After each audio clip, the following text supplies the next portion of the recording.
ما یک ملتی هستیم عادت داریم به این گرسنگی. ما یه وقت غذا میخوریم فرضاً که بتوانند.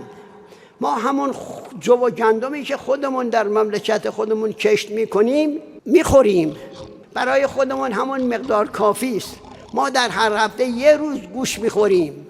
این مردم این راه امام را پذیرفتند و این راه را طی کردند تا اینجا اومدن، این کار را کردن. گوشت خوردن خیلی چیز خوبی هم نیست. یک وعده هم ممکن است غذا بخوریم. اینا حرف امامه. ما را از این چیزها نترسانید. اگر امر دایر شود بین این که آبروی ما حفظ بشود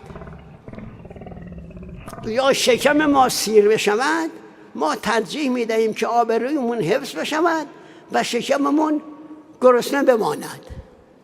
این راه امامه.